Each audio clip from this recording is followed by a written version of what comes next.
Do P.L. Travers and Walt Disney share any similar childhood experiences? And how did those formative years inform their storytelling?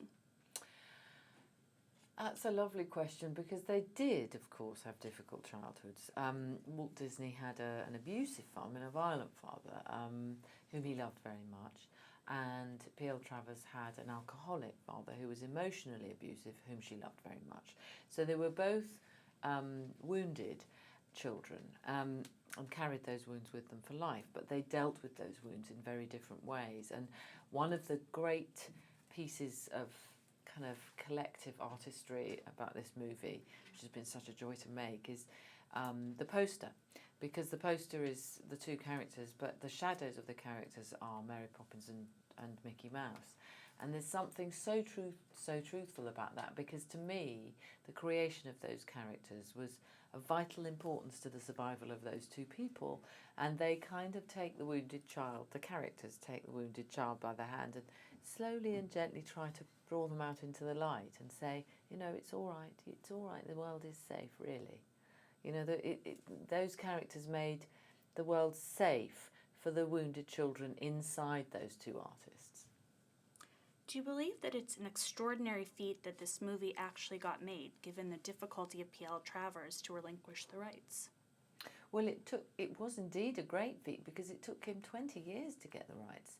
And actually, it was finally, and in the end, economic necessity that won him those rights. P.L. Travers had written, but the money was beginning to run out. She was going on to the end of her life. She was writing other books, but they weren't nearly so successful. And she had a house that she loved and that she wanted to keep. And I think that whilst it may sound unromantic, it's a very important point to make, because a woman alone with no husband and no family to help her, she needed to earn money in order to survive. And this film made it possible for her. Can you speak a little bit about the context for P.L. Travers' childhood and how that eventually translated into the story of Mary Poppins?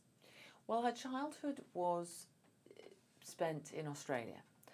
And she said right from the start she knew that she had to get out as soon as she could. She did not feel a kinship with that land, which is odd, because she became absolutely obsessed with myth cycles later on in her life. And of course, the original peoples of Australia are the greatest storytellers on the planet. In our race, they're the masters. And so it's strange that she felt such a resistance to it. But it was her father, again, who instilled in her a passion for Irish myth and the Celtic soul, and that made her want the fogs and the mystery of Ireland. And so that's where she took herself as soon as she could, and where she met Yeats, and she created an atmosphere around herself of intellectualism and poetry, and I think she felt that saved her from her rather snobby response to her Australian upbringing.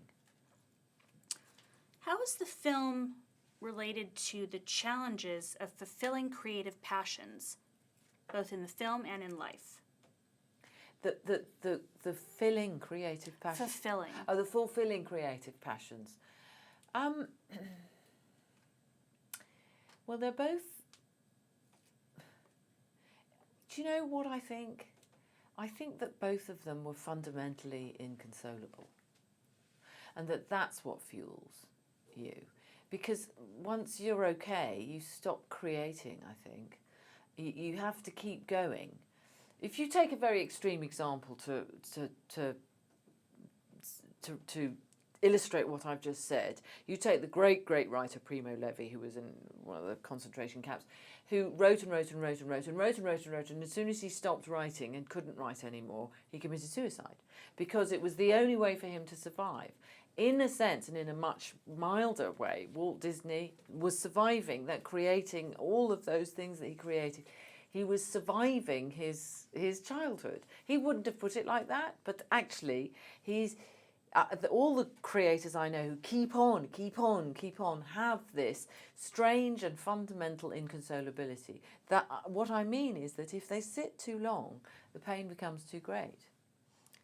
The story on the surface is suggested that it's just about Mary Poppins. but as it became a movie, it was much deeper than that. Can you talk about the depth of the film? Yes. To me, the film does something very interesting with time. We call the part that is set in Australia that is to do with her childhood flashbacks, but I don't experience them as flashbacks at all. I experience the movie as parallel time. I mean, if you consider the fact that we carry everything with us all the time, our child, the baby, whoever we were and are, is with us all the time. Of course, it's the building blocks of our personality. It's all inside us at all times, but we focus on the present moment. Well, then the film takes two parts of time, and you travel along those parallel lines into this kind of strange temporal perspective that leads you towards a meeting point which gives you the feeling that you get sometimes when you smell something you haven't smelt for years and years, a sort of whoosh of emotion, because you're not going back to somewhere and then coming back to the present, or going forward to somewhere and coming back to the present. You're experiencing it at the same time, and suddenly it all comes together and you understand it. And if only we could do that with our own lives. It's just too difficult. We can't. That's why I think it works. That's why I think that the filmmaker John Lee Hancock and the screenwriter Kelly Marcel did something with the raw materials, the actors, that was remarkable. Thank you very much.